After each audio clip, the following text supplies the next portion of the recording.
Oh yeah, welcome, Doctor.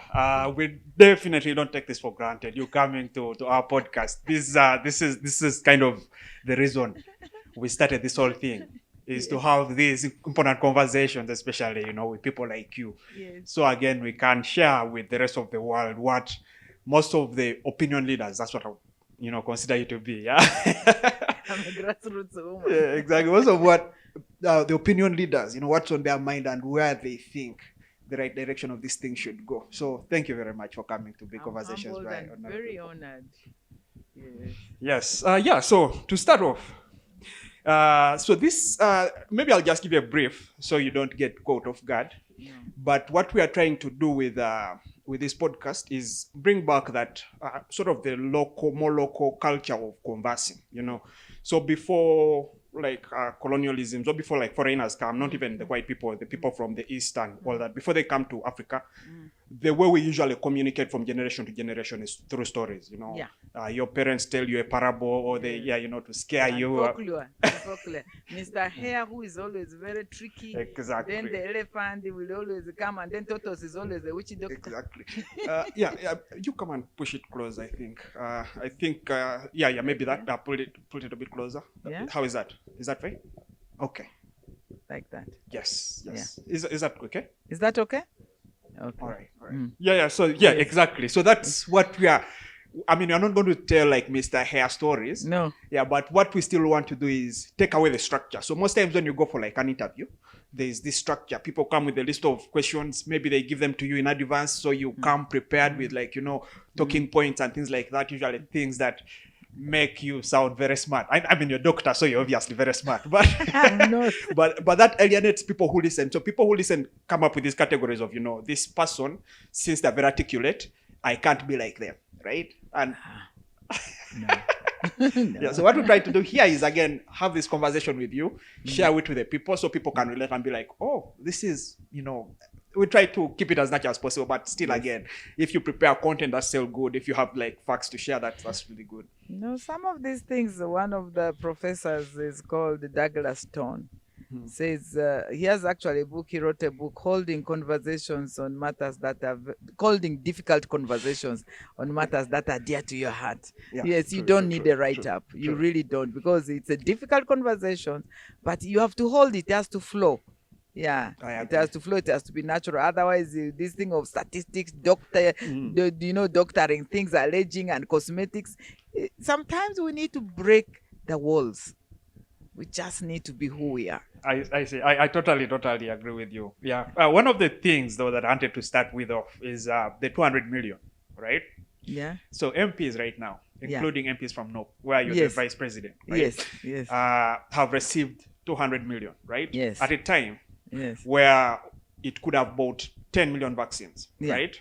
So the total amount, I think about $30 million could have bought 10 million vaccines. Yeah. And that could have gone a long way in vaccinating almost all, if not all actually, all the adults in Uganda, right? All the vulnerable adult people in Uganda.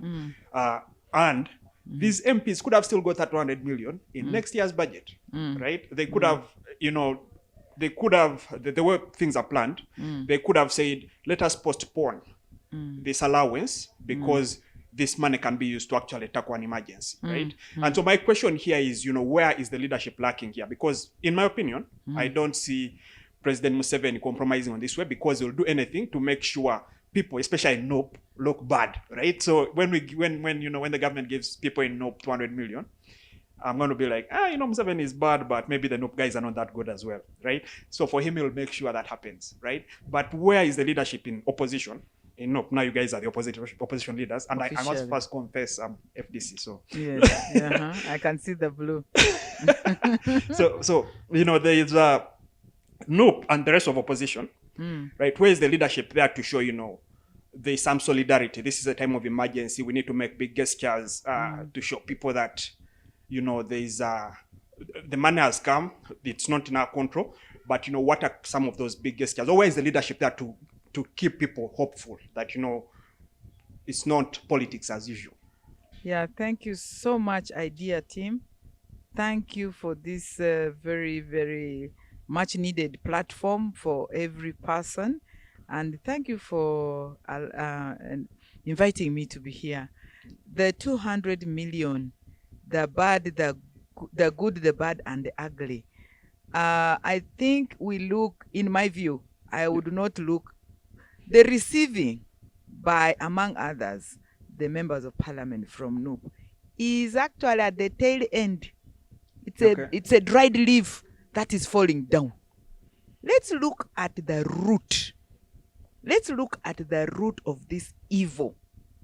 Let's look at the root and the source of where we do not prioritize issues of life and death.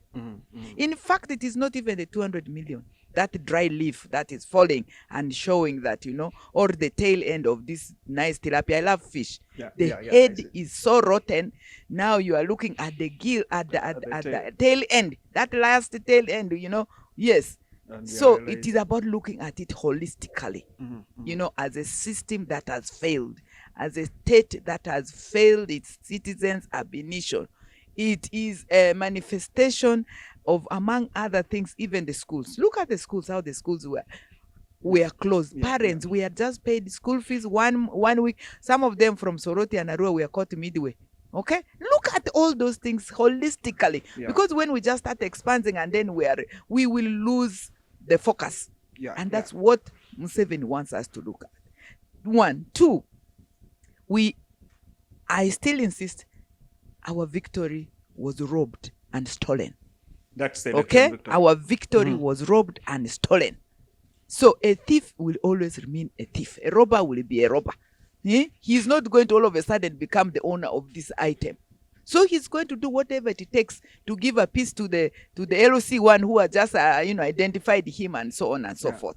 So we personally, I do not recognize this government that stole our victory. We are still looking forward to reclaiming our victory, and I am saying that let's look at the 200 not as the main thing, but it is a symptom.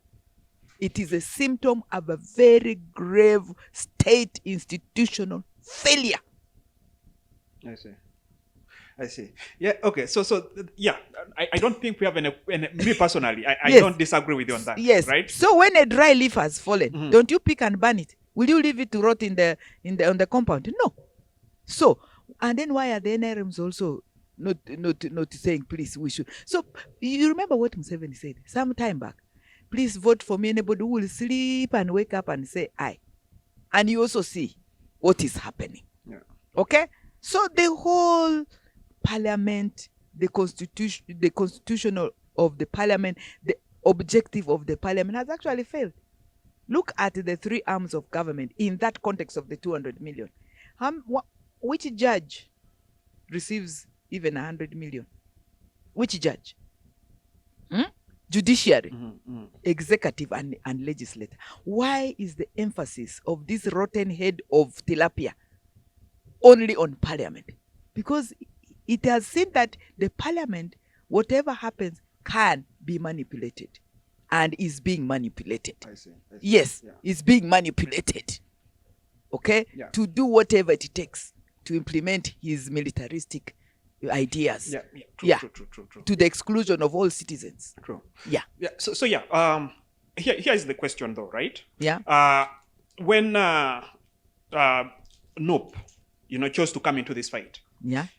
We didn't expect that Museveni is going to become holy all of a sudden, right? We know Museveni from for me, from when I was born. I was born when Museveni is already president. But most, for example, you doctor probably know Museveni from when he took power, right? Yeah. And I was already a mother.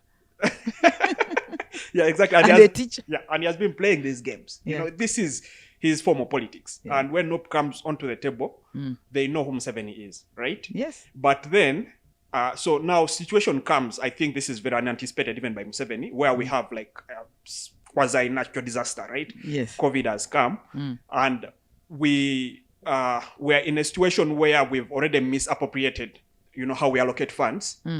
But for me, I don't expect, right now my only job is to blame Museveni. I don't expect him to do anything better, right? Excuse me. But why is there no, I feel like the leadership in opposition still, right? Is sort of signaling to the rest of Ugandans that maybe there is no hope, right? I don't see like an approach. You know, I've seen what Tsegirinya has done, for example, yeah? God bless that man. Trying to sort of be very philanthropic. I don't know if that's the word, right? Trying to be proactively generous. And it's a gesture. I mean, I don't think the impact of what he's doing is that big, but the gesture is huge, right? People to show that, you know, the MP is actually out there looking out for people who need help and probably, you know, giving in a hand, right? But my what I'm questioning is, is there a plan, for example? Yeah, thank you so much. What is the role of an MP, by the way? Yeah, when you to look legislate. What is the role of an MP? To legislate. I see that. Yeah, yes. Really? Yes. Let's also be fair. Yeah. The failed systems has actually degenerated in an MP or a number of MPs to survival. Providing piecemeal handouts and so on. You know, it is also not sustainable. We applaud him, but it is not sustainable. It is responsive. True. No, We need to be proactive. Okay? Handouts, hand me down, and so on and so forth. Is that sustainable? Is that sustainable? No, it's not. It is actually bringing a lot of division. It's bringing a lot of division. Who has got it and who hasn't?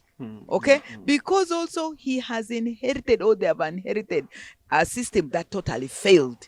It's a jungle. Survival of the fittest. We congratulate him for saving and attempting to do that. Okay? So for me, the issue is looking at it holistically. Going back to the times I grew up. I was born in 1961. Okay, the times I grew up, you go to a hospital, I'm told you, the women would go and deliver, and the nappies and what would find you there. But now, the moment a woman is pregnant, two days, you start planning for this baby. You understand? So the systems have degenerated so bad, it now, in fact, even Honorable Segini's responsiveness is a manifestation of that failed thing. Okay? Yeah. So the leadership of NUP, yes, we went one, in fact, we even, the hurdles we faced were that we would, first of all, not even, our president would not see the light of day in terms of being on the ballot paper. I agree. If we did not have faith, and wavered faith and support of the citizens, he would not. The registration of NUP, October, we were between the court and the police and the military and the state houses. Abnormal, very abnormal. Brutally abnormal.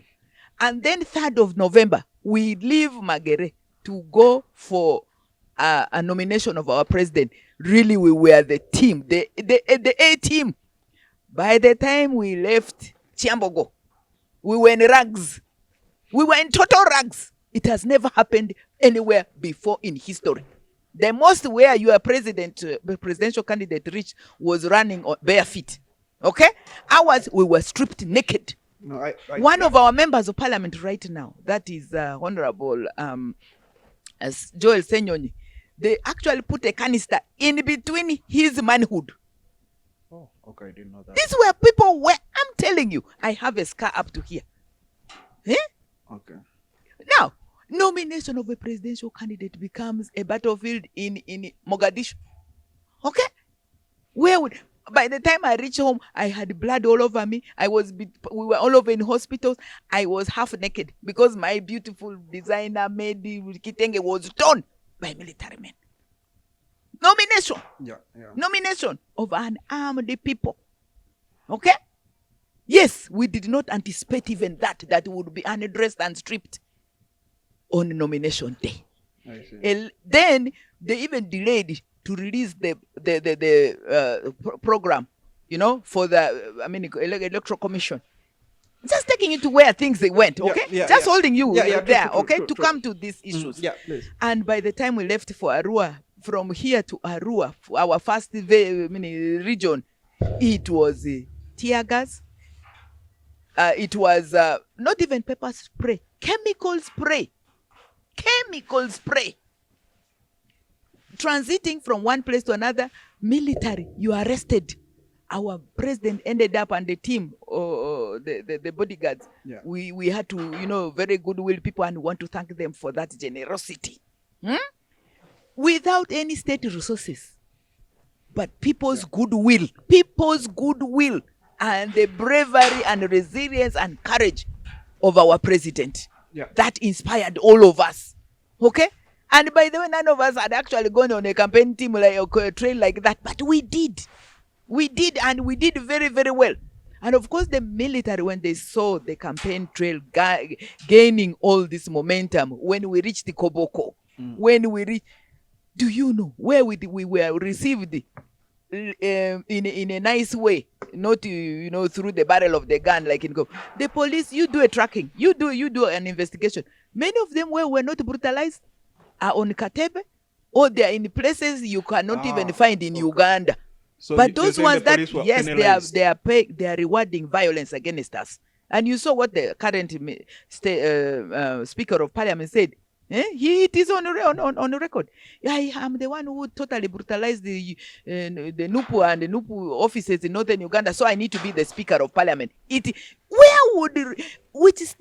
Which head of state, a normal one, would reward violence against its citizens? Where? And then when election day come, even to get the signatures of the citizens was through the barrel of the gun. In Obongi, we had people who were our campaign agents and who were our polling agents because of the declaration forms, which were really genuinely reflecting the right our president. They were tied to a stone and thrown in River Nile. Where would that ever happen? I have some of the orphans I'm keeping. People skinned to denounce NUP. Where would that happen? So we ran under them. One of the things we managed to do as NUP is to expose the claws of the evil. To a certain level, FDC had not even reached. Yeah, but So we knew. We even went to court. We knew. We're even now in the East African Court of Justice. Okay? In Arusha, where we have sued. So we have not stopped, by the way. Do not think we're in a comfort zone. We have not stopped. We are exhausting all possible ways to ensure that one of the peaceful ways. Exactly. So one of the things, like for me, maybe that's confusing, is some of the allegations. For example, you're making allegations, and you're not the first. Most of the people I've talked to, the allegations that there has been a kind of cruelty, that is considered. And I understand, I don't really condone, but I've seen this happen where the police uses tear gas and where live bullets. Yeah, where they use live bullets. Not even police, military, SFC. Military, for SFC. Example. Where they do that. Specialized and anti-terrorist groups. But when you say that people are being tied to stones and they're being drowned, for example, Not being, they were. On that day of the election, we have documented. Why do you think those of the legal team were arrested? Because we have all the evidence. As I talk, it's not an allegation. I went for the burials. Yeah. And it's so not an allegation, please. And what is the course of action? And again, I don't know about this, so I cannot confirm this. I'm just saying, I don't know about this, but I've seen a bunch of people but I've seen video of people who come out of these police cells claiming to have been tortured, claiming to have been treated in extremely inhumane ways, right? But what I don't understand right now is, what is that approach, for example, to mitigate this? Are we going for courts of law? Are we going for ICC? What is the way forward? Because from my perspective, if this has happened in this election, right, and we are now, what looks like the country is moving on. What's going to happen probably in the next election is most likely to be worse. Because again, from I think 2001, when Colonel Besigye decided to contest the presidency, almost. And that my own husband was his campaign manager, the one who is still missing, Zedriga. 2001 reform agenda. I did not know that. You see? So there's so much you don't know outside the camera. I think so you need to interest yourself. That's why we invite you to the show. That's why we invite you to the show. So you can, again, I'm sure many people who are going to be watching this don't know a lot of these facts. But again, my point is, consistently, violence is doubling each election year. I think it was 2016 when Museveni tried to change tactic to use money instead of violence, right? But again, when Besigye moved off the pedestal, now Bobby Wine came, that tactic was, it was tired. It couldn't Disrupted. work. Yeah. So now violence has come on, and I don't think, if there's going to be a next election, I don't think, money is going to work on that one as well. Because again, money also is not there, but it's not effective. Violence is going to be. What are some of these things we are doing? Again, I'm asking you because you're the leaders. I like that. I like Yeah. the way you brought it, that money is not working. 2016, I ran for member of parliament against the minister, direct seat, Vora. And it was violent, but indeed, that time money, 10,000 on the day of election and so on and so forth, And but this time the brutality and impunity was all through.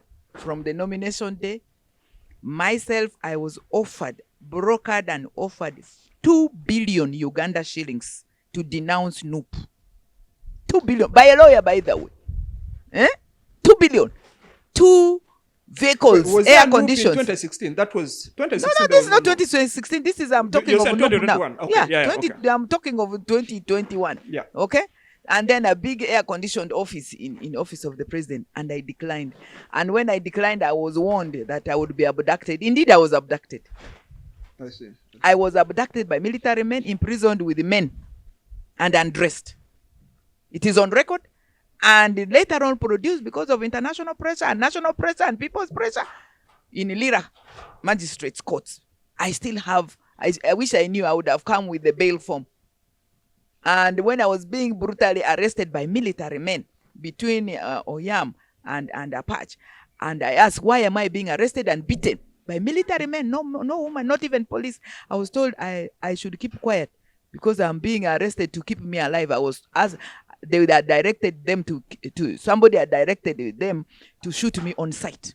I was beaten, thrown on the back of a pickup. This is my vice president going as an advance team from Oyam to Apache.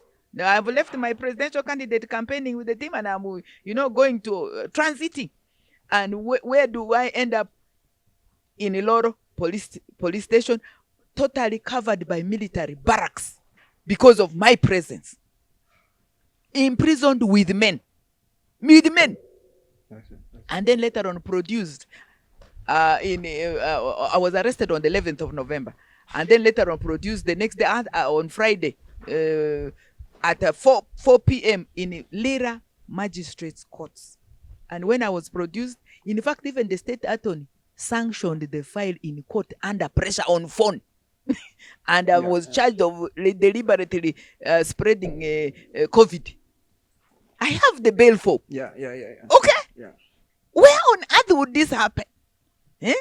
So the militarization went so high. It degenerated from the monetization only. Then here they would want to buy you. If you refuse, then they abduct you. Okay? So in fact, many comrades refuse that money. The money is totally not working anymore. Even the militarization is not working anymore. It has failed. So where is this going? Citizens have realized that actually, until and unless they raise their voice in resilience to reclaim their dignity, nobody is safe. Nobody is safe. The doctors thought, we are safe. Where are they? The teachers thought they were safe. Where are they? The journalists thought, for us, we are, nobody is safe. Nobody. So Ugandans, we must rise together and reclaim our dignity and peace and security. It is not only NUP. Yeah. It is everybody. It is everybody. It is massive. Yeah. When you look at historically, right? Yeah. When you look at some of the successful revolutions, right? One thing that has really been very at the key of the revolution has been ideology, right? If you look at, for example, what happened in let us look at the negative revolutions, right? If you look at Hitler, for example, in Germany, right? He comes up with his hate-filled Nazi. By the way, I was there. I visited that place recently. I see. Yeah, but also if you look at, say, Russia, for example, and Russia also, things did work out very well, but they come with the Marxism and the Leninism, I don't know if it's, the socialism thing, with their manifesto and all this good literature. But what makes this work is people had a reference of thought. People said, if you find people on the streets, it's not we are fighting because of this demagogue. I mean, of course, there was people like Stalin who are, again, and Hitler himself who are like real demagogues, right? Yes. But when you asked, say, okay, I wasn't there, but what I've read, when people on the streets were actually fighting, the reason they gave is, the future, a socialist future, for example, or, an anti-Semitic future, a future where there are no Jews, or a future where we are socialists. This is worth, for me, risking my life because I know my child is going to grow up in a socialist future, What is lacking? And this is also like a question I had a lot when I was still working a lot close to the Besigye campaign. What is, for me, what I see is, right now we see Besigye. Yeah. And you can see how FDC's performance has deteriorated after Besigye stepped up the pedestal, right? You see, we have Besigye who's charismatic. Exactly. And most of people who are joining the cause actually followers. It's the same thing as finding people in Bonye's church. Most of the people are actually just following Besigye the person, right? And in my opinion, Nope is not learning this lesson, right? So in Nope, most of the kids the whole tick the umbrella thing worked perfectly, but most of people tick the umbrella because Bobby Wine told them tick the umbrella, right? Again, for me, I have nothing against his politics, but I felt if I switch from FDC to Nope, it is basically doing the same I'm moving into the same mistake afresh that Besigye made. Yeah, what is the ideology? Okay, I don't know if ideology is the right word. First of all, I want to disagree entirely. Yeah. Okay, entirely. When you look at age, Bobby Wine and Besigye are at different age levels. So there is no way you are going to cut that 10 plate of Besigye and fit it with Bobby Wine. There is no way. There is no way. I want to demystify that. Okay. With the most vehement, you can never, ever cut. Excuse me. I allowed you to talk. Of course, sorry. Okay? You can't. Yeah. You cannot. Besigye was not a pop star. He wasn't. He was a military already dirty with that his history of and association of Museveni. Bobby Wine is clean plate, cut clean, lean meat. Besigye in the politics was a rotten meat thrown over and cleaned a bit. Okay? Yeah, you cannot, and you well. should not. You should not. Okay? Because Besigye was among the how many people? He was the doctor. He moved on and then disagreed. But Bobby Wine comes from totally, because what the citizens right now do not want to associate with is that attachment and connection with Museveni. And that's why he brings people like you who are really now loved and inspired in communities to say, we now have him. This one we have rested. This one we have rested. Okay, we have rested him. The moment they hear that you even talked to Museveni, you will see your listenership will drop. So that association actually affected Besigye a lot. 1, 2, the background of His Excellency Bobby Wine, my de facto and de jure president, from ghetto. Okay? From the ghettos of Kamocha here. His reality, his songs, his passion. In fact, he was pushed into running for presidency. He did not know. He was pushed. He was pushed like here in the pool. You push. So the two are not anywhere comparable. They are not in terms of the failures or anticipated failures. What is the future of NUP? So can I push NUP, back a excuse me. little bit? Okay. NUP is constituted of young people, jobless. They have never seen anything called fair treatment. The schools they have gone to, there's one for the extremely rich, a regional relationship where the sun is setting. They go to the best of the best schools. It is for real and also perceived. Okay? So, because of this deliberate, constructed exclusion of majority of Ugandans from governance, from democracy, from enjoying, from basic services, Bobby Wine stood up as the face of this majority who are excluded.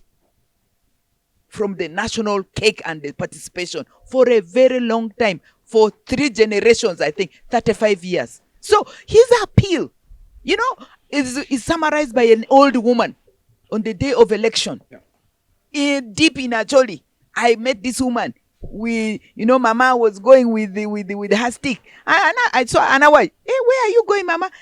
I'm going to Bolquir. Acherka Bolquir. For who? For this baby wine. Baby wine. Pien Wamira loka. Because we want some change. So it is embedded in the experiences of the citizens for a long time. They would like to see a real change and their participation and their voice. So that is where there's a great departure. I see. Okay. So have you read Kalinachi's book on Besigye? The Unfinished Revolution, Uganda's Unfinished Revolution? No. Okay. Yeah. So here's the thing, right? Museveni contests in 1980, right? Against Milton Obote. And Museveni is extremely unpopular, yeah? Museveni says, if the election is rigged... By the way, that was the first time I voted, 1980. Who did you vote for? I voted for Semo Guerrero because my father was a DP. I see. Yeah. I see. Okay, so Carlo, yeah. So Museveni contests, right? Yeah. And after Museveni declares war on he declares his rebellion. I was no one takes it serious. For you had. Yeah, again, for me, I was born 1990. All the things I know, I'm telling you, everything I know is Museveni has cooked up. So again, this is history from the eye of the victor. I don't know what the facts are, but this is what I hear. Yeah. So again, you can enlighten me here if I'm wrong, right? Yeah. So Museveni declares war. They go to war. They fight for 4 years. In 1985. They come, right? They emerge victors, right? And if you read, so I read that book and I've read a little bit of articles again from people who came with the NRA, right? And have you read this one of Bobby Wine? This one written about Bobby Wine. He can be the president. No, I haven't. You see? Yeah, but no, I'm saying again, the point is, I'm just telling you, like, from where I'm looking at things. Yeah, true. You'll tell us about Bobby Wine, right? Yeah. But here's what happens, right? A lot of people, including Besigye, they follow through with this because of this demagogue, Museveni. Yeah, because Museveni actually comes into mobilizing with socialist ideals, right? Because he had a partnership with, not partnership, he had a working relationship with Nyerere. And Nyerere by that time also was sort of looking towards socialism, trying to make Tanzania more socialistic. And this is his ideology. But, as they keep working, they realize Museveni is not a very straightforward guy. Again, for him, and I think it's a culture thing, for him, he prides himself about being cunning, being unpredictable. Museveni comes into power. So a lot of people follow Museveni because his charisma, his tactic, his cunningness, the person, right? No, that's true. That is true. And so comes 2001. Is it 2001? Yeah, 2001. 2001. Reform agenda. Yes, Besigye starts to notice that this guy is not very straightforward. This guy may be taking us for a trip, right? So again, this is what I've read. But okay, 2001, I was what? I was 11, so I didn't comprehend the sort of it's okay. Scope of things. But this is what I've read, right? Besigye in 2001 takes on Museveni, right? And before he takes on Museveni, Besigye tries to mobilize people to find someone who should replace Museveni. Besigye claiming that if we let Museveni run for this second term, he's never going to leave the presidency, right? And that's sort of very prophetic because that happened. But as Besigye tries to mobilize, a lot of people shy away. They're like, what? Give the man his second term, and then we can contest later. And let us, let him finish his work, whatever, blah, blah, blah, blah, blah, blah. But a lot of people like Betty Kami, a lot of mobilizers choose to follow Besigye, let alone, because his charisma. At that time, there was no Bobby Wine. Bobby Wine was there, but he was a kid. But at that time, the kind of charisma that would have moved people is the kind of charisma that Besigye had, right? And now, we move to 2001, 2021. This is 20 years later. And there's a new form of charisma, right? And the charisma is for the pop star, right? But the similarity between Museveni, Bobby Wine, and Besigye is these are individuals who have managed to amass a bunch of followers, right? The difference is, Museveni won the war. That is probably one of the differences. And the other difference is, rather one of their similarities is most of these guys don't come with a dedication to any form of ideology, right? They don't have any space. Maybe Museveni, well, no, actually all of them come projecting at the past, saying, Obote is a thug, and what we want to bring is true fundamental change. That's what now actually FDC is claiming to do.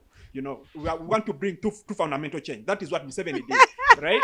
We want to bring true fundamental change. What they're saying is the past is terrible. We want to bring a new future. Absolutely. But no one is telling us what this future is supposed to look like. None of these guys is telling us this is our plan. And again, I have like socialism to do, right? Karl Marx and Lenin, they write a manifesto, right? They say this is a socialism manifesto. This is what labor is going to look like. This is what ownership is going to look like. This is what property is going to look like in a new world, right? And so when people come out to fight, they say, this is the world in this sort of utopia. It's unrealistic, but this sort of utopia is where I want my child to live, right? But today, Bobby Wine wants us to live in a world that is not Museveni's, yeah? But again, we are not sure that world, is going to be good for those people. For me, I don't right now argue that Museveni's time is probably better than Amini's time, yeah? But is Museveni's time the best time for me? That is the question. And I don't see that kind of ideological maturity within anyone who's trying to lead a revolution, at least in my lifetime. How can you see when we are so do you know that we have a very progressive manifesto that we had planned? Very progressive, inclusive, consultative manifesto, bottom up, bottom, diaspora, the people here and everywhere, where it was really very inclusive. We were to launch it on the 3rd of November. After Chiambogo, we were to go to Kamocha. But lo and behold, SFC and anti-terrorism military made sure we did not see the light of day to launch that progressive, consultative, people-centered servant leadership manifesto. We have one of the best manifestos because of the consultation and the experiences, our realities of Ugandans. 1. 2, we also came up with the socialization of construction of humanity. Right now, a lot is militarization. Hand me down. Government etuyambe. Oh, now you have come here. Where do I stand? Transactional. We demystified it as NUP. Ours is transformational engagement with the followership and leadership. And citizenship at the center of it. The most progressive of that, which we were never allowed to speak. We are not allowed to speak that. The militarization. They took us off social media. We could not go to radio stations. So how would you be educated? And he really succeeded in making sure people remained ignorant about this progressive, ideological, constructive commitment. It was a commitment to the citizens of Uganda. Okay? Very inclusive and consultative. We have the 3 A's and education. Let me just give as an example. As the 3 A's. We said that for us, from experience, from our president, the de facto, the de jure, His Excellency Robert Chagulanyi Sentamu, whose victory has been robbed with impunity. We would socialize from and train and teach and facilitate using the pedagogy of the oppressed by Paulo Freire. Okay? By Paulo Freire, the pedagogy of the oppressed is that when you are deconstructing or when you are socializing, educating the person, they should not be held dependent. It should be liberating. Right now, our education system is very, oppressive.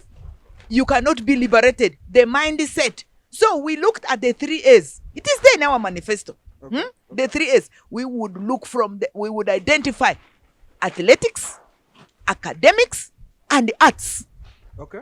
If I am well gifted with the athletics and my calculation of mathematics, I get a trauma. Yeah, I get traumatized. Why would I not be, socialized in that way? We brought that out in the military made sure Museveni feared if this went out, people were definitely going. We are tempted in many times, but of course, he could not allow any platform to host us. We could not pass it anywhere. But we have very progressive. Okay, So, we again, really, run me excuse through me, some of I these. listen to you Yeah, okay, very sorry, carefully. thank you. Yeah. Sorry. And I time you and I time me. I apologize. Yeah. So, Please go ahead. we are not allowed to engage with citizens, even your party. So we need to derive new means of engaging meaningfully, of consulting meaningfully, of passing these very brilliant, very pro-people, progressive manifestos in practice to the people. Right now, most of our offices, are down. Why? The military are looking at you. We are not supposed to be hosted. And in fact, this space for me is everything. I'm not taking it for granted. Okay? Drones are still picking people. So the problem is still that rotten head and the fear and the scare. The man is scared of that progressive information, which would make people to start thinking critically, to start thinking like human beings, to start engaging progressively and questioning these issues. But we do. I see. So yeah, here's the thing, right? Today, we want to be conversations by ordinary people, right? Yes, yeah. NOP has a manifesto. Yeah? We do. It has a plan, right? Yes. With the 3 A's. Yeah. Among others, for education. We have others. Yeah. Please. Yeah. And we actually summarized it in the first 5. Yeah, please. Let us help me narrow it down. Let us say narrowing it down to education, right? Yeah, which we did. Explain it to me. Yeah. What those A's are. Yeah. And how that is executed. Now you are alone, but I like this. One, the 3 A's under education, our emphasis in the manifesto would be in consultation with the technocrats. I'm a policy person. With the technocrats consultatively and the people affected, the citizens, in full participation. Identifying talents early enough. If you are supposed to be an engineer, it is happening. In China, it's happening. In this advanced country, the Serena Williams. Yeah. Did they go to anywhere to, their talent was nurtured. That for us would be at the center of implementation of the 3 A's. Okay. With the institutions, with the families, with the, with the technocrats. We would actually, make sure that the priority is to have structures in place. If it's the athletics, state of the art, training, regional or whatever training facilities, state of the art, not just piecemeal and then arts, arts. The artists, you identify somebody's talent, a rapper or a comedian or early enough, you develop it. You do not let them to concentrate on Napoleon and whoever, and then in the end you say yes, they have failed. There's a girl who committed suicide. I read yes, in Hoima. Why? Because the academic failed. But I called somebody, said, but she was a very good athlete. Sincerely, wouldn't we be celebrating all these different talents as God has given it to us? And for us, that is where we needed to emphasize. And we would start it early enough. We would have benchmarking. We would have, it would be, I feel the passion. Yes. Yeah. So yes. So here is the thing, right? Yes. In today's society, very capitalistic, right? Yeah. If you're good at something, you get paid to do it. You get paid to do it, right? Transactional. Yeah, exactly. So right now, for example, we invest a significant amount of money to produce these shows. Right? Yes. But there are kids on YouTube who we compete with for views who just use their phone. Yes. But people are more interested in the things they have to say than what we have to say, right? And, yes. We have nothing we can do about that. Yeah. Literally, right? In this kind of world where, again, it is the market. The market is democratic. The market will have to choose what they want, right? Why does the government want to take on the role of, selecting children to be athletes or selecting children to be... It's not even selecting, socializing. Socializing. It is in our policy documents. It's in our governance document that from experience, I did not need to struggle with everything. And then I ended up, doing almost the only one. Why would I do that? The policy would help. It's not that it would come to your house. Now our mentality is that it is a bunch of LDUs who will be coming to houses to do that. Please deconstruct that. Deconstruct that. Okay? As a parent, you would definitely know what your child is best at. With the institution from primary to secondary school, you would therefore participate You know, deconstruct that thing of LDUs will come with the list and say, hey, now, is your son best in athletics? No, it's going to be a process. I see. No, it's going to be a process. I see. Okay? Okay, so, it's constructive. It is transformational. So again, let us look at the reality, right? Yes. Let us look at music, for example. Yeah. Right? Today in Uganda, we have a bunch of successful musicians, right? But they are less than 1,000, right? People who make a significant amount of money from music, right? Today in Uganda, we have a football team of only 22 players. 22 or 24, right? That is out of 40 million. Inziguru is still struggling to reclaim her house. Exactly. And Akibwe is nowhere to be seen. These are legendaries. Yeah, exactly. No, but again, the reason I'm bringing these numbers up is at the scale of people, right? This kind of the education style we have right now, of where constrictive, where we domesticative, so this enslaving. Well, I mean, you can call it all that. What I'm saying is the education style we have, realistically, is what works. Right? This is what who says what works and who doesn't? This is what is working everywhere. Because if you look at developed countries, for example, countries that would say we look up to, if we were say, if we had social institutions that as good as say the Scandinavian countries, we would say, we've made good progress, right? If we look at countries like that, this is the kind of systems they have, right? They have like very talented individuals. Say Belgium can have, is Belgium even a Scandinavian country? Say Norway can have a football team, but it has just those 22 among all the Norwegians who are in the football team, right? Majority of people who go through education would generally get a job, because maybe formal education, you mean? Academics. Exactly, academics, You'd end up at least doing management. You don't have to be extremely the best, But when it comes to other non-academic education, there is only the athletics cream of the cream succeed. Only you can't be a mediocre footballer. No one wants to look at a mediocre footballer. You can't be a mediocre artist. No one wants to look at a mediocre artist. But you can get hired as a mediocre manager. You can get hired as a mediocre accountant. You can get hired as a mediocre programmer.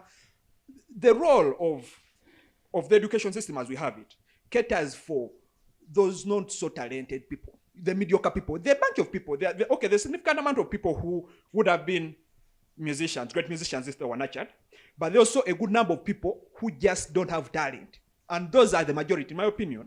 Those are the majority. The people who just really want to be told what to do. They go to class, learn accounting, learn management, have these kinds of deliverables.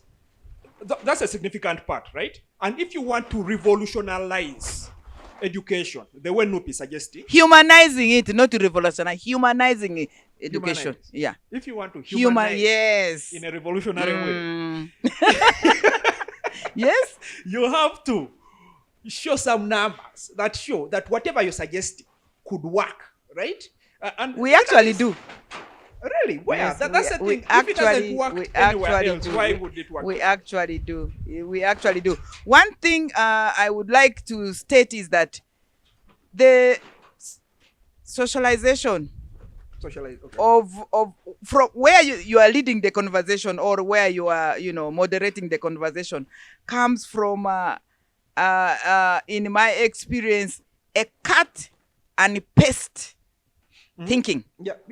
True. What must work here must have worked in Russia. I would like to quote this icon, the statesman, Mwalimu Julius Nyerere, when he was being questioned about the template of socialization, whether it was colonialism or whatever, communism, he said, where in Africa would you want to, why in Africa would you compare my template with Lenin? Would you find, for example, a cassava eating Lenin in Russia at that time?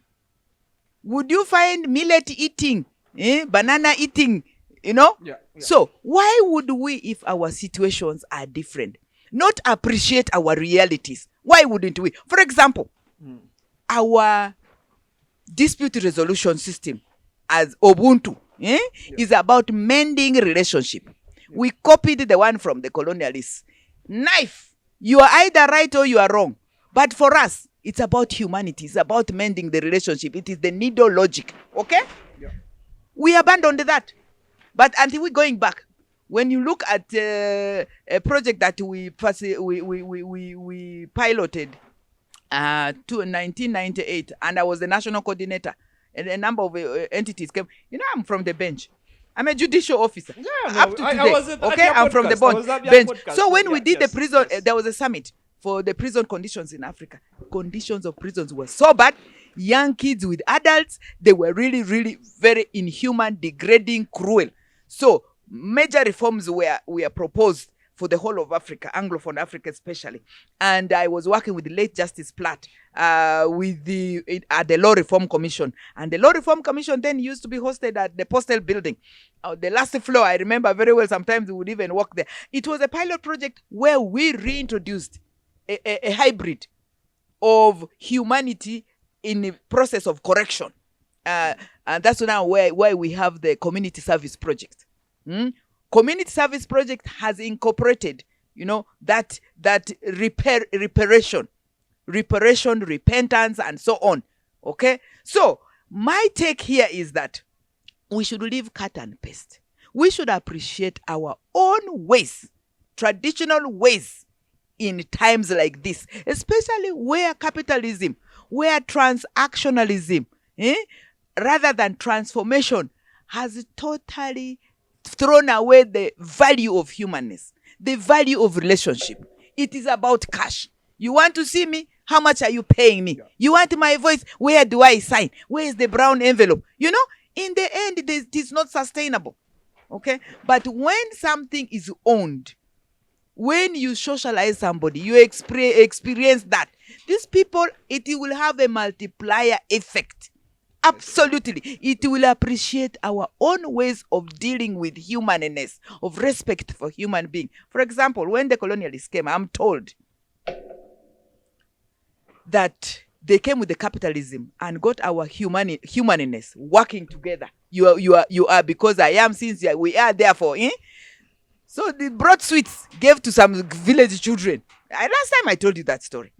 That now, one of you should go and pick all if you ran. Why would the children in the village really run and the whole is a whole packet? Why would you want people to suffer, to struggle? Why would you want to buy Lina Zedriga 2 billion when for you, your wife cannot even go to Chirudi hospital because the thinking is blocked. We are thinking in a box. We must break the box and think without the box and bring human beings outside this box, that we do consultation and within our context, because what may work for me very well may not work for the other person. But we have copied it to the extent even we wear wigs to look like you have gone to the court. Sometimes I even wonder whether it is hot, you are wearing black, and because you want this colonial fitness, correctness, you want political correctness, we want academic correctness. That is wrong. It is not working. It has failed. Yeah, I see. So, I want to break this down in 3 ways, right? Please do. Yeah. So, one thing is originality, right? What you've mentioned is, how do we as Africans appreciate original approaches? Because our approaches are human-centered. Yeah. Our approaches are about relationship, building bridges. But these capitalism things which we have accepted is about a wall. A wall here. You're in a box. You are Uganda. You are a Catholic. You are what? Hip. But for us, we are human beings. When I got married, our time, no other man would touch me in the village because you are a wife of the community. Social security. Human security. Human security. But now, even a girl child, you would see, this is our Oyomuntu Wafe. This is our daughter. This is our son. But now, that is transformational. Humanness. Ubuntu. But now, even to come to you, I must first send a WhatsApp appointment. And I come, I sit, you will buy your Rolex and eat alone. Transactional. Yeah. And you would say, I am sincerely. So we need to rethink as people of Uganda where we made the wrong turn. All right. So Yeah, no, I actually agree with you on almost all this, but I want you to first look at it from this perspective, right? Yes. When it comes to originality, and again, unfortunately, I have nothing else to quote apart from history. Cut and right? paste. You are socialized in a box. But I'm going to give examples, right? And you can say, this is not a sort of a relevant example. It's okay. It's all right. It's all right. And the reason I want to like look at it from this way, originality is good in a situation where you don't need consensus, right? For example, what is not a political example? The guy who built the first iPhone, Steve Jobs, he's known for being extremely ruthless to work with because he's extremely opinionated and he wants things to be done the way he imagines them, right? Now let's go to a political example, right? One of the most successful African countries is after revolution is Libya. Yeah. But Libya is also known. Was Libya? It's now a failed state. Yeah, it is not a failed state, but it was also known at its peak, being led by a very single-minded, ruthless autocrat, right? One of the most successful countries, most successful stories of our time, is China, right? Raising over 800 million from poverty, from extreme poverty, right? But China is also known for denying people human rights, diversity and human rights, right? So, if you're going to suggest the issue I have with originality, is it is not practical in a consensus society, right? In a society like Uganda, where you want to claim you want to bring democracy, where I get involved in decision making, and you get involved as equals because you've liberated me. What happens when we disagree about what education should be? Whose way goes? Yeah, basically. And this is what Museveni is doing, by the way. Museveni is becoming more autocratic every day because, quote unquote, he has original ideas. He doesn't have original ideas. He has a militaristic idea, selfish, self-centered. In the wife's book that even the milk where he used to be sent to take to somebody's, he would drink it. That is selfishness, one. Two, I want to refer you to two books. Yeah, please. I would be happy to read. And I'm disciples of both. One is Pedagogy of the Oppressed by Paulo Freire. Education and Socialization for Liberation. This was in South America, very disadvantaged, full of school slums. And so this guy said, now, wait a minute. Why is there so much poverty? Why are there so many street children? Why is the situation? Why are the systems not working? Why are things not working? Then he looked at the education system and the socialization. It was like you go with an open tank to an empty tank of your motorcycle or a vehicle to a petrol station. You take the child or yourself. Then your brain is that tank. You open and then the teacher pumps and fuel, diesel, paraffin, and so on. Okay? So you become, you must operate within that template. Then he said the only thing to liberate is to have a liberating education. Critical thinking, consultativeness, and also at the center. You do not say, in a class, for example, the time we went, you would not say teacher is wrong. Yeah, not true. You see? I don't disagree with what you're saying now. So we need critical thinking. Yeah. It's not about originality, but consultation and critical thinking and, seeing what is working. It's not about wrong and right. It's about the middle ground of the needle logic. I am bringing you back to that. Yeah. It's not, this one is not working, the other one is not working. Or the other one is wrong. No. Finding a middle common ground. Consultatively. So that the process is owned. This is ours. Or your muntu wafe. Or this is our person. This is our thing. If you have faith, they are marvelous. Anyone? Yes, to own it. People no longer own it. Education, our time. We used to go to schools. Right now, schools are going through people.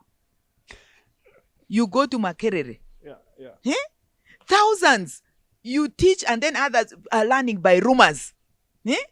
Others are learning by rumors. Okay? So what has he said? And then we even have very degenerating situations. What is happening? Using money to buy. Using money to buy. They are now even higher. Yeah. They are called coursework warriors. Coursework something. Sincerely, we have failed. We really have failed. We really, really have failed. Yeah. People need to think critically. We need to rethink very urgently. Because Nelson Mandela said if you want to fail a nation, just fail its education system. And that's exactly what has happened in Uganda. We need to rethink. It should be education, not coaching, not buying, not... Then if you fail to buy, you don't have the money, sex for the marks. Sincerely, would you want your daughter? Rather than you become an athlete or, so you participate in that, or at the mercy of a pot-bellied, old man to have sex in his room. The thing is more than what we are discussing. It is so pathetic. It is so inhuman, cruel, and degrading. It is bad. I see.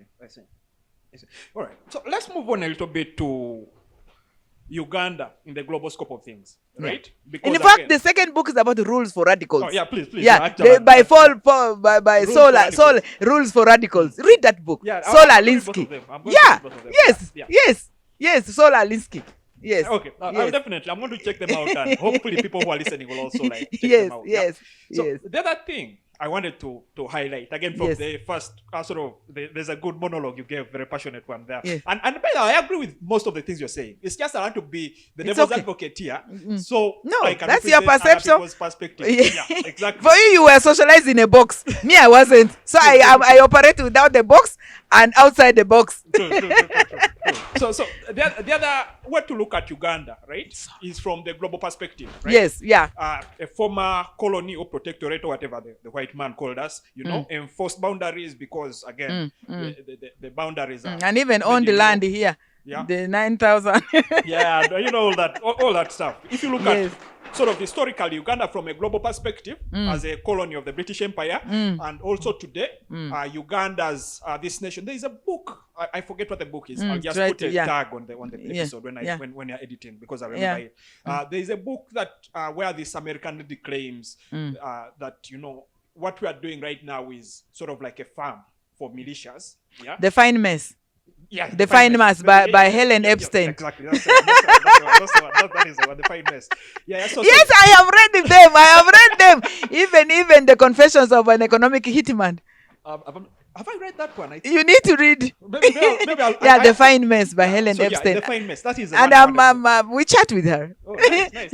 Yeah, okay, so now I'm not even going to bother to explain to you what happens in the book. But if you look at what she's portraying, by the way, Professor Helen Epstein. Yeah. What she's portraying in the book, Uganda has a role that is sort of bigger than these Uganda politicians, that makes people like Museveni. Absolutely, we're in a global village. Exactly, absolutely, we're in a global village.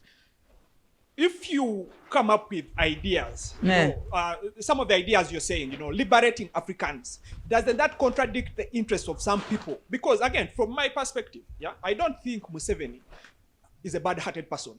Yeah, I mean, we are going to disagree on that. But personally, what I think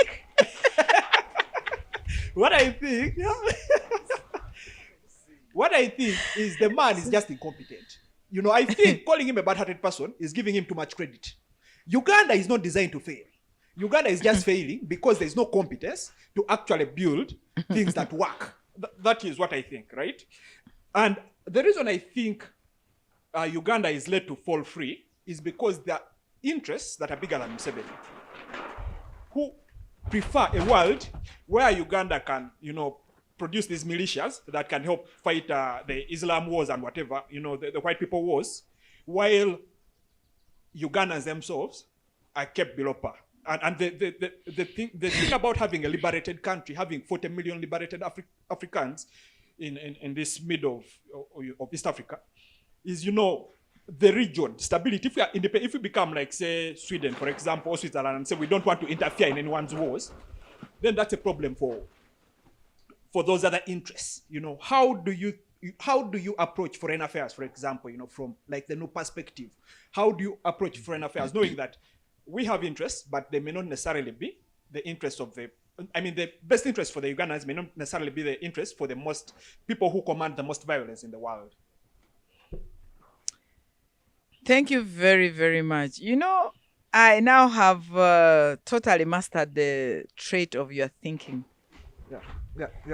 And I'm glad. your trait of thinking is in a box. Okay.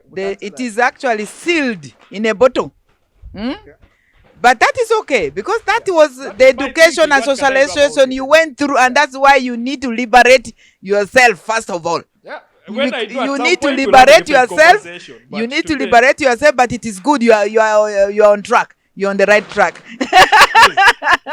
Try to liberate. Yeah, in terms of the location of Uganda, the natural resources, it's amazing. The interests, even in Africa, okay? The deliberate enslavement of Africa, politically, militarily, and so on, is real. Yeah, I agree. Okay? I agree with that 100%. I have had the opportunity to travel very vastly, and work with the people. I come from West Nile. I bordered DR Congo. We were originally Belgian colony in Congo, and then West Nile was added when the Berlin conference happened and stuff. And very regrettable. So, in DR Congo, Goma, where they say there's so much war, we have people who are not Africans. We have entities who have a lot of interest there. They are Congo is very rich in minerals and natural resources. Uganda has over 50 different types of rich minerals. Rich. Leave alone the oil. But these minerals, in your view, who should benefit from it? For whom is it anyway? These resources, for whom? Because I would like this to be a conversation. In your view, before I dictate mine. Yes, that is a good question. So let me give you the good answer. Right? Yes, yeah. 50 different types. Yeah. Before the white man comes, we are sitting on these minerals. Sitting? We don't know their value. Yes. Before the white man comes, we're not mining these things. Right? So the white man comes and tells us, you know what? This earth is worth $1 million. Right? What you're sitting on your heart is worth $1 million. Right? And all of a sudden, and Museveni now inherits we claim that it is ours. Right? Which I agree by the way that, we need a share. But the intellectual capacity that identifies the value of the land can also not be taken for granted. Right? But again, my question is the same question. What you're saying is, we are agreeing on this totally, right? My question is, in a world, this is a real world now. We have the minerals, the Dutch people are going to come and shoot us if we don't give it to them. The Chinese now are also in the game. That's what they need to live by the way. That is exactly what they need to live. That is very petty. That's very petty. Because when for us, as a matter of politics, as a matter of duty, minerals, land, these are things we owe in trust for two categories of people, the dead and those that are not yet born. It is not supposed to be squandered. Right now, they are sources of death and life. People have been murdered because of these minerals, which belonged to the state, which belongs to the communities. The communities have been displaced. They're in utmost poverty from their land where it has been discovered. Why should one person just come, just do an audit, by the way, on the first family. Yeah. By the time you are finishing, you are dead. Because they own sincerely, where are they taking it? Where are they taking it? For example, if you are given the granites, whatever there, in Nicaragua, where are you taking it? Why are we not thinking of the good of everybody, common good, and then saying we are transiting to our ancestors or to heaven? To heaven, we are living this, we are using it. We are using it in the best interest of everybody. Not keeping it here, holding it the other side, killing somebody. Why would you kill somebody over land? Because you want to grab his land. Sincerely, would you be happy if I came, I want your land badly, I killed your wife? Would you be happy? No, let's reason it in the basic way, by the way. Let's reason it. My wife, it doesn't matter your reason. I will still not be happy. But let me tell you, that is what is happening. It's as if now these minerals have become a curse for us. Yeah, yeah. In fact, at one point, my mother was telling me, but why are you, I think we should not have had these things at all. People are displaced. People are tortured. Women had to undress and, throw a tantrum with their naked legs, open because of the land they were being displaced. Would you want to see me do that simply because my land is being grabbed and my sons are being, are killed because of it? Would you want to see that? No. But I mean, that's... And that is being done by the man you say is very kind. His heart is good. I didn't say he's very kind. Again. The final decision is yours. So it's not what it was the interest that these whites came. The richness. They had to keep us captive, divided, and think very low of ourselves. We are not critical, So up to today, they are holding us in ransom. So we need to come together. Yeah. We need to come together and reclaim our dignity. We reclaim our resources. We reclaim our identity. We reclaim how we govern and hold these riches in trust for two categories of people, the dead and those that are not yet born. Yeah. Okay. So I think I agree with most of what you've said. What I'm wondering though, is the approach. Yeah. Sort of I would assume, again, this is what I like to think, and it's okay. It may be a wrong thought, but my assumption is the majority of people are good people, right? But the world is designed in a way where the people who are not so good, the people who are willing to go out of, the bounds of goodness to get their way, are the people who end up inclusive. succeeding. Those are inclusive. The inclusive people, isn't it? No. So I mean, like, for example, if I'm hungry, as a good person, yes.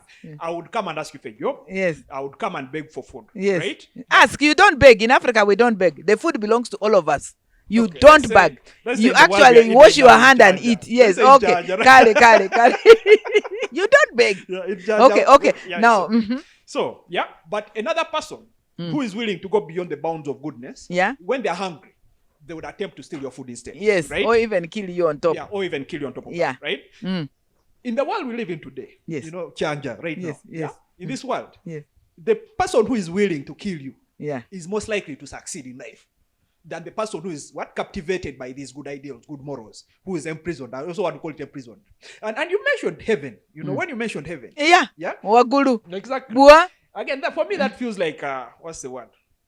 Jojo used to double speak. Yes. Yeah. If you mention heaven and condemn the white man at a the higher same good, time, a higher good, heaven again, a higher this is good. White man who made up heaven. No, in our culture, we would die. Our spirits would stay in a higher place. Okay. Bua. Okay, let me not say it cover heaven. Let me now say it in Lugwara. Bua. We had bua. Bua was not in a white man's language. We had bu. Okay. No, I see. I know that. Even now I'm speaking at you. Even you people, gulu. No. Gulu is where? Gulu is up. Gulu yes, is up. Exactly. That is white man made. So Gulu is a white man's concept. Gulu is based on heaven. But for us, up. Where would your dead people go? Because they are always watching on us. The dead people come back to haunt you. If you piss off someone and he dies, he's going to stay here and disturb you until you die also. There is no heaven, there is no hell. It's just people who are at peace, they stay in their grave. People who are not at peace, they come back and haunt you. This is concussion because anyway, I'm not going to go into that. Anyway, we believe in a transition that when you do good things, you will enjoy your next life, wherever it is, whether it will be in the flowers or in the trees, or if you are doing the bad ones, you'll be drowned or burned and so on. But there is a transition to another life, which is forever, which is perpetual, whichever way we call it. And I think even our cultures all strive that enable us to strive for a better transition. Okay? Yes.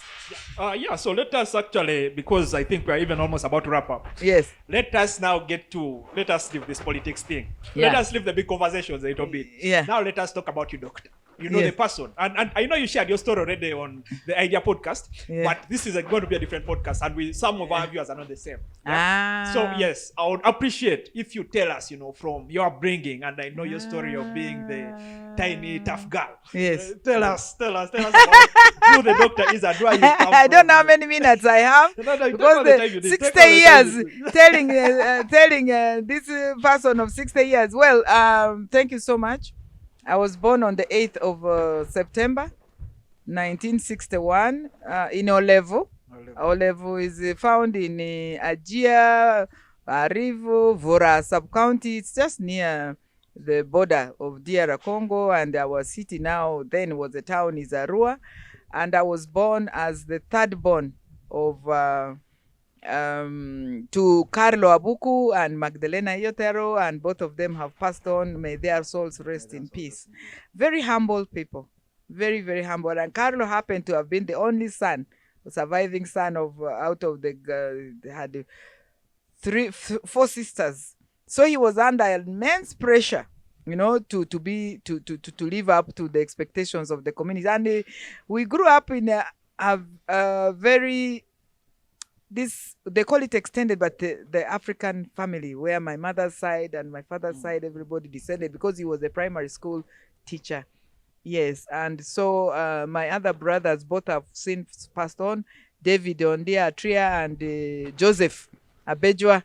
Yes, they both passed on, but they have children, and I'm glad. I look at them, I know. So eventually, anyway, now my family of 5, I'm the only surviving person alive. But my father went on to marry other women because he was under pressure that to give the clan, I think by the time he died, I think he already had about 13 or so wives trying to, yes.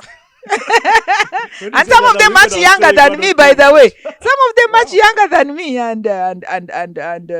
and so when even so, and my other half sisters are much younger than me. In fact, my children say, I would say, this is your auntie. No, this is not my auntie. This is my, anyway, because of the pressure but he was a practicing Catholic. My mother was also, you can see the Carlo and the Magdalena. And because of that, I came as a person, as a child who was really beloved, having followed the 2 boys. And then I would go with when I grew up, of course, baptized Catholic and socialized in the Catholic, you can see the rosary up to now and stuff. And then we went from one school to another, because primary school teachers used to be transferred. I remember they would even move with the granaries, grass touched and stuff. So because of this extended family, my father preferred we were all treated, equally. So we did without some of the basic things like shoes. What those were luxuries at that time and stuff. So we'd walk to everybody. It was very normal for everybody in the village to walk to the school, or and bare feet. By the way, I have some of the pictures still. Yeah, bare feet, and because of this enormous pressure on him, I remember in a home where I think we used to be over 30, and we would mingle. The Inyasa in a very big clay pot. There's a clay pot which is specifically for mingling. I'm telling real work, and you grind the millet or the sorghum, and that time, not these things where you, yes, not these things. So, and then I was able to study. I remember very well going up to school from Arivo, which is a mission school, then to Ochoko, and then we went to our level where my father, our original village, and it was a grass-touched, buildings. So, by the time I reached P5, most of the girls I had studied with had dropped out of school, because many also used to start school late.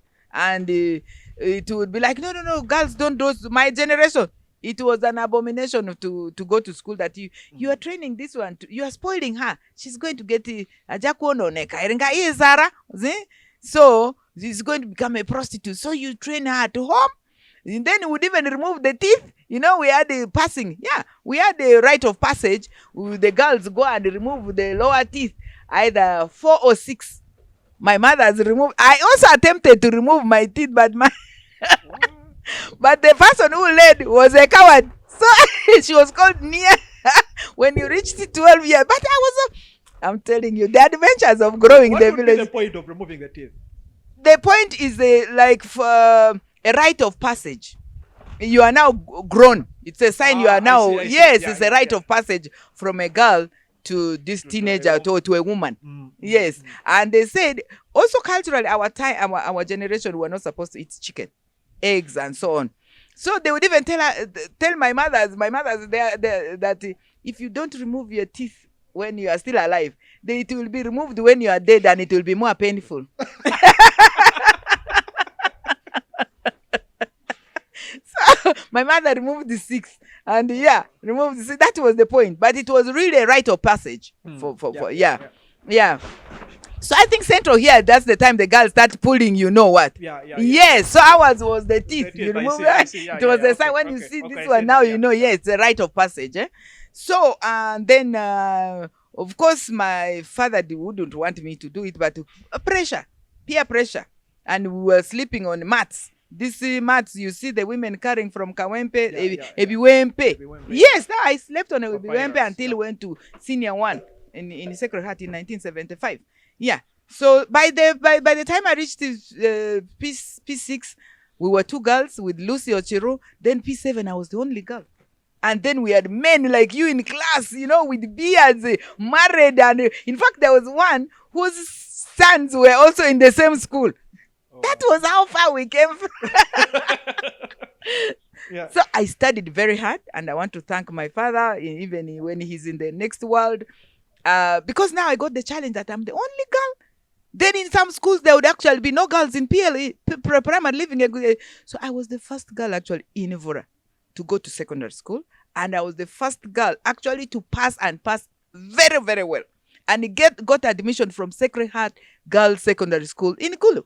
And the admissions used to be sent to the sub-county chief, the county chief in Ivura. And then he would ride on the bicycle. He rode on the bicycle on that day, January. And then put the letter on. You know, those things are real, eh? Put the letter on a stick. You cannot touch it. Chief has arrived, so he has to eat, of course, the coke. And, you know. And, of course, there were celebrations. Then after that, we saw the list of the admission, the dates when you are going, and the requirements. So my father then, after 2 days, we started on his old bicycle to take me to Arua town from level and stopping everywhere. Hey, he had to announce it, my dear. You know, my daughter here, she passed better than all the men and the boys. You know, I'm very proud of her. Now she's going to go to secondary school, and you know, the whole village was just admiring, and in the church it was announced, and it was news. What are you saying? It was news. Yes. So we went to Arua, then they had to buy meat, and meat was not like now you buy everywhere. Meat was cast. They used to slaughter cows only around Uhuru or Christmas. So that day he took me to the hotel. I ate meat with rice. That was something worth coming home to talk to everybody. And the balance, you pack and you come with. And of course, I drank soda, and the sodas were not there much. So I was able to celebrate me, and we bought everything, including the pads. Yet I hadn't even started my period that time. So anyway, time came, we went to school with the bus, and the bus AB were drift to travel from Arua to Gulu. You think it is like these days, and you travel the whole day. You start at 7 a.m. You arrive there. Every stage you're eating sugar cane, and one then there are these boys going to Laibi, and then for me I am like leaving home for the first time. And my father took me up to the bus. I even imagine, I'm just walking that journey. So from Pakwach we crossed, and then reached in the evening around 5 or so. We reached. Then the sisters from Holy Rosary, they picked us and took us to Sacred Heart. Then, of course, I was very eager, because here now I was wearing my slippers, and I'm going to wear my shoes for the first time to enter class. This is serious. And the shoes was very, very long, because my father didn't want to. You scarce resources. You have to budget. It was yes. You have to be an economy, not transformational. You have to be transactional. So of course I put on my night dress for the first time. But what stands out for me was the fact that I saw running water for the first time. Yeah. Like tap water? Or... Yes. Running water, shower, you know? Yeah. Shower, I saw for the very first time. Yeah. Because in the hotels, they used to have these ones where, you know, you wash. There were no running waters and stuff. So our time, okay? And in Eru at that time, I think even the hotels still used to have buckets where you'd go. Some places in town used to put these buckets where prisoners would go. Yeah, that is the time. Long time ago. Nice. But not also so long because some of the survivors are still here. So then I was able to wear my shoes for the first light showers. When I saw shower, I first of all switched it on. I laughed.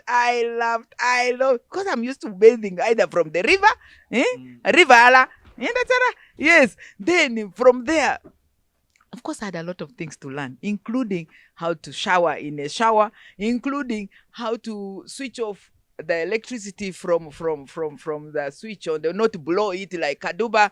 And the senior twos are very brutal. They teach you practically. So they've aligned us, and today it is you people. And the S1s who came from Ali, most of them actually were from basic families that time.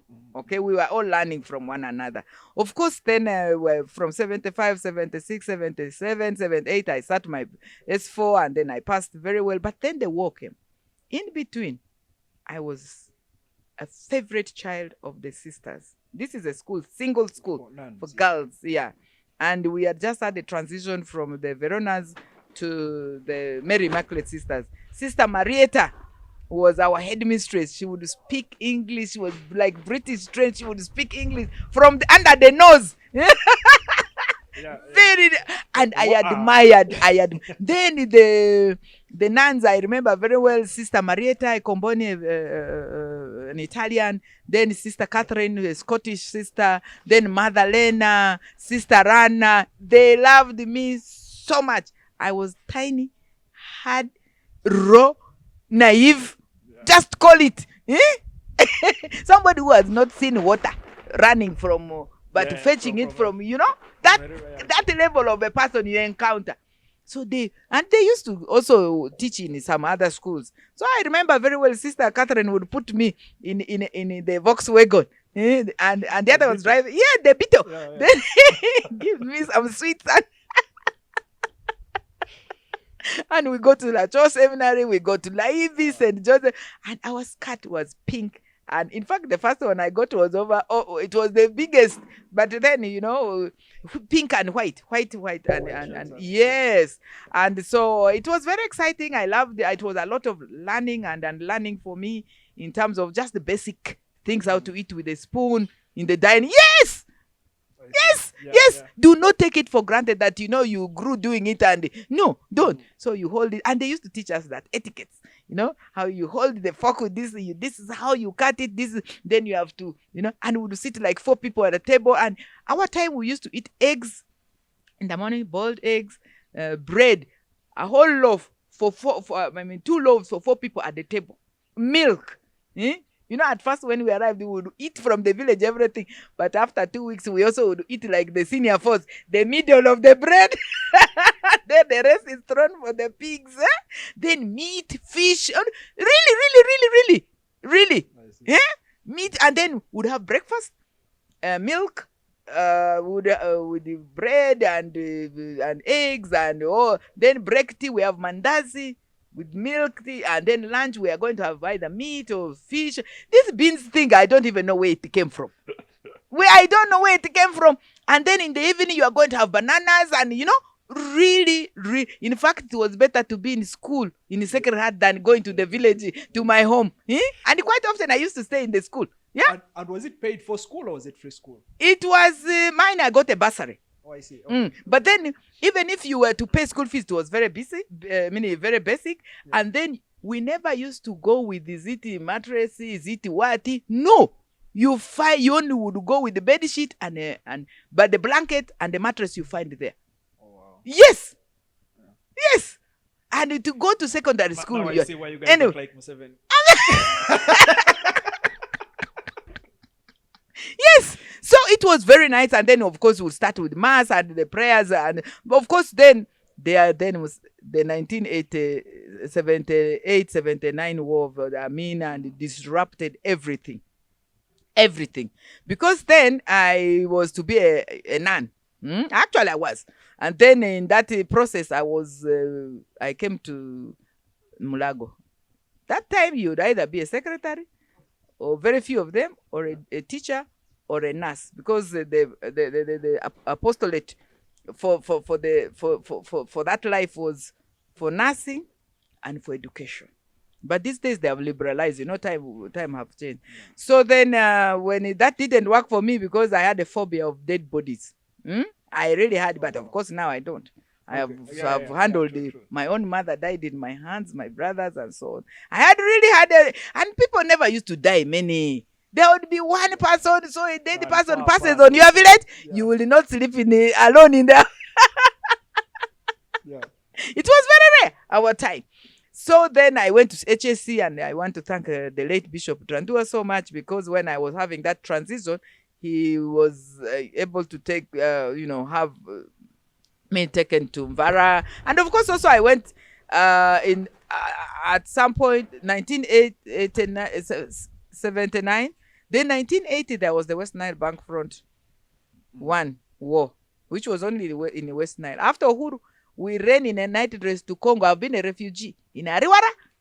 Then, but good enough, we had registered. And I was the head girl of that predominantly Anglican founded, or Church of Uganda founded school. And I was a Catholic. A lot of things, had transpired. And it's a mixed school. Yeah. You can see the roller coaster of transition, Then eventually I went to Congo. Then we came to City Makerere College. Of course, I didn't perform well. From October, then we started in April. And so I went to Chiambogo, and then it used to be 1 year diploma, and you are done, and became a teacher. And once you are graduating, the next thing is a man. Okay? And of course, I met this very nice, handsome Zedriga, very articulate, yes. So, and then we, of course, got first traditionally married because of the war. Now it was too much. Now it was too much. You remember? And then, of course, then I had the opportunity also to vote. In the process of coming here to sit, I had the opportunity to vote and stuff. Yes. So then I transited into family. I got married. My first posting from Chiambogo was in Lugazi SS. I taught there. Then when I got married, traditionally, we moved. He was working with the Ministry of Labor, Ministry of Labor. NSSF used to be under Ministry of Labor. Yeah. So I joined him in Iganga. Then we came to Jinja. Then I was teaching Jinja SS. What subjects are you teaching at this time? I was teaching PE and English. PE. Yes. Hey, I was an athlete. What are you saying? Yeah. I was an athlete. And even Jinja SS went ahead and won the Eastern Region Trophy. I was an athlete. And English. Yeah. Yes. So, and of course, and then I had my firstborn in 1984, April 23rd. Yes, I was a mother already. So when this guy came to power, to grab the power, I was already a mother teaching in Jinja SS. Then he got transferred to Arua. We moved to Arua. Then the experiences in between. Instead of going for my degree course in law, I first went for a diploma in law, in LDC. Then I went for a diploma in judicial practice. Then I became a magistrate instead of continuing education. Then I went to do my degree in law. And I was having children in between. In fact, one of them, Nathaniel, is called the diploma. I didn't know you can be a magistrate before you're a lawyer. Yes. Oh, wow. That time, but now they've phased it out. Oh, okay. Yeah, now they've phased it out. Yeah. So from there, then, I had to do the postgraduate diploma and then climb because we started as grade 2s, like with those of Justice Kato. There are many. Yeah, when you read the life story of the late Justice Kato, he also started like that, and we grew. And when you see that caliber of the judicial officers, they were different. You are committed, you make the oath, and you really keep it. Okay? So I worked in many places, piloted a number of reforms in the judicial reforms. And then my experiences then showed that there's something just beyond justice. And that's when I went into activism for women, peace and security. Then I did my first master's in peace and security and my second master's in human rights. So I have 2 masters. Yes, then I did another postgraduate diplomas, including in Harvard. The Harvard, JF Kennedy Harvard. I'm a graduate of Harvard. Oh, wow. Yes, I did in women and public policy. That's what, yeah. Then my PhD I did in transitional justice. Yeah. So because I now wanted to understand why is there so much anger, militarization. And then my experience was informed by 2001 when Zedrigas and Besigye decided to go to court and they felt they were cheated. You know, they went missing, and for Besigye he has come back, and up to today we've not heard about Zedriga and stuff. Yeah. So I have 5 children, biological, 1 girl and 4 boys. Yeah, from 1984. The last born was 1997. He's doing pharmacy. Oh, yes. The other one is, I'm also a grandmother, by the way.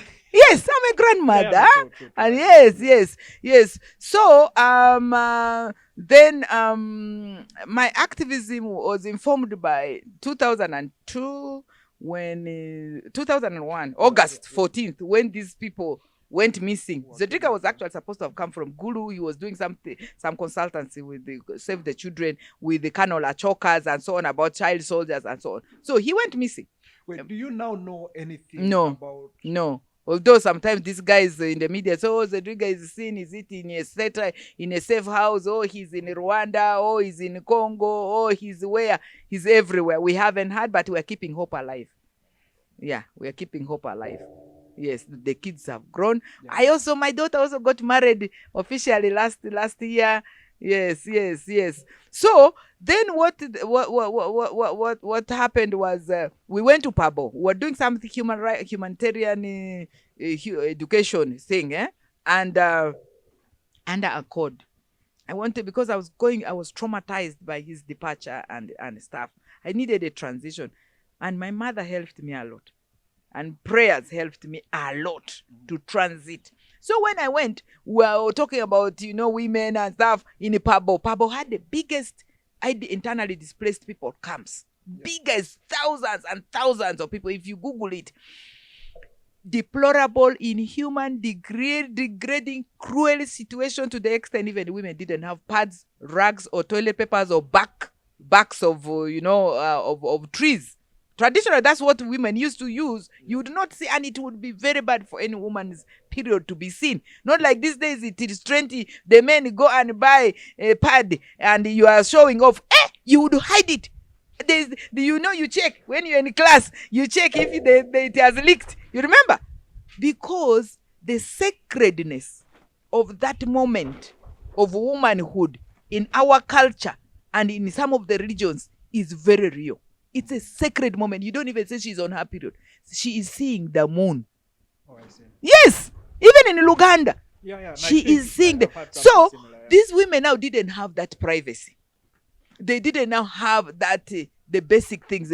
UN with their and NGOs and so on, with their vehicles. They would go for Hadicon and those basic things, okay?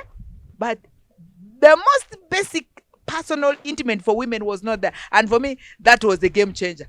Because women innovatively came, they dug holes and would sit, bring dry sand. You sit there and drain, and people are scorning you.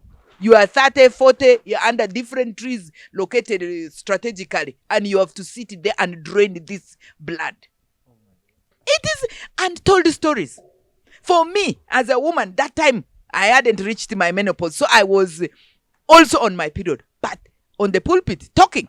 Then, after we talked, we were supposed to rush back because the situation is back. The LRA about to arrive, and the UPDF, a few of them who were at that time, not these ones now professionalized a bit, some of them were drunk and stuff.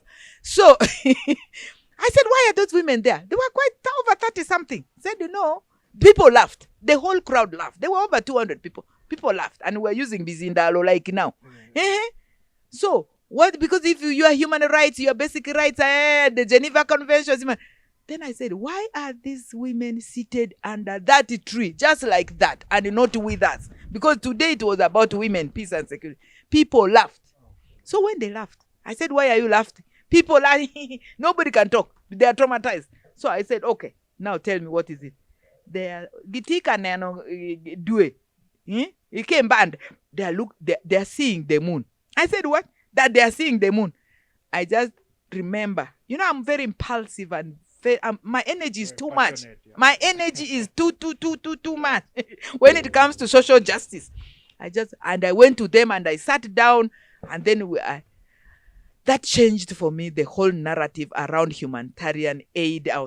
I came back. I remember His Excellency Norbert Mao was the LC5 of Gulu.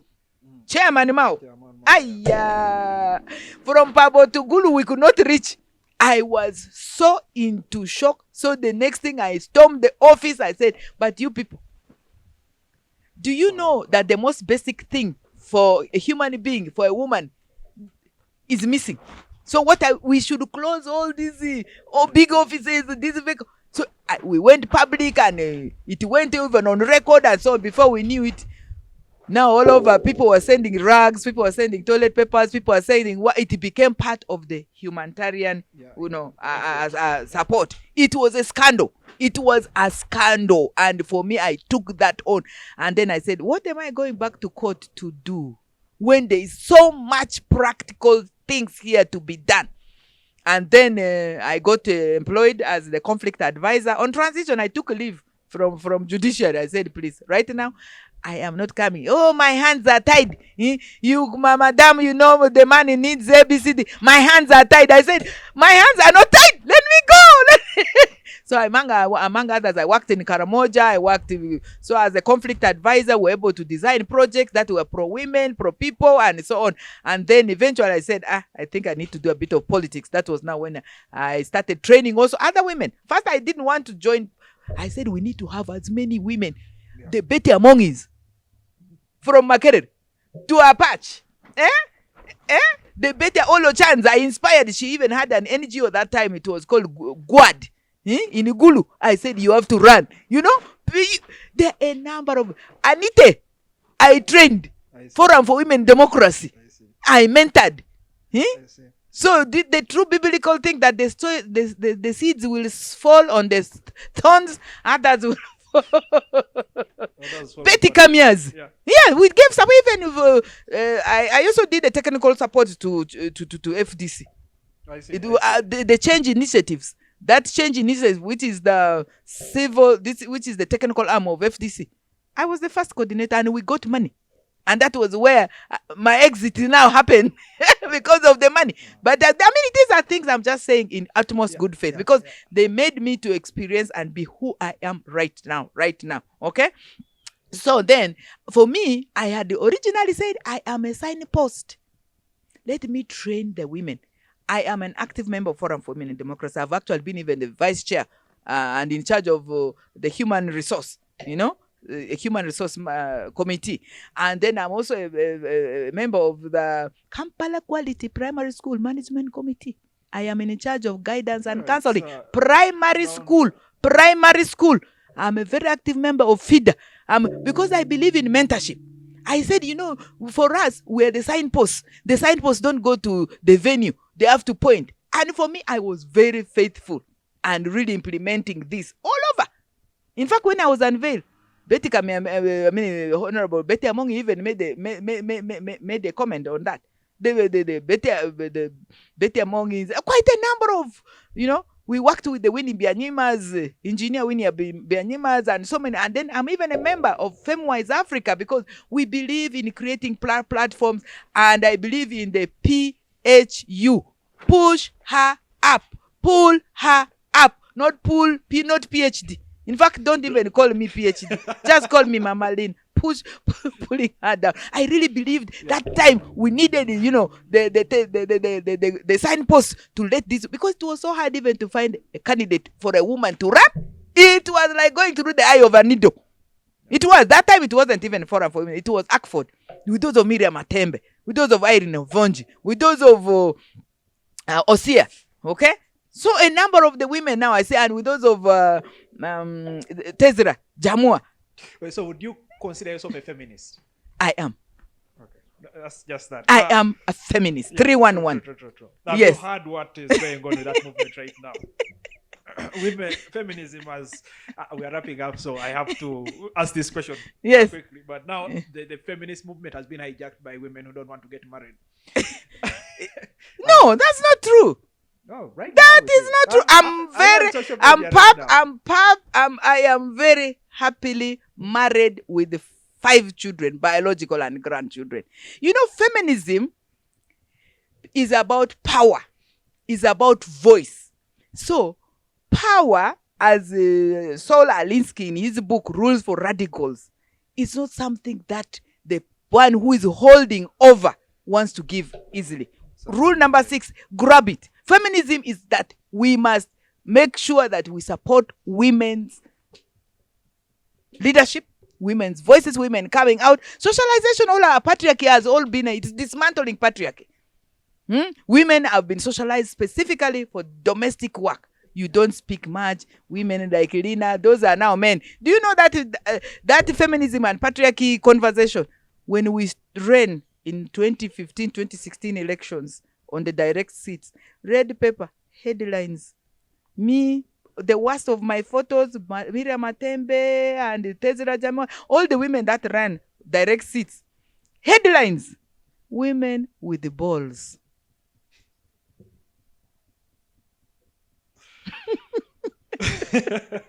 Do I have to have balls to have my voice?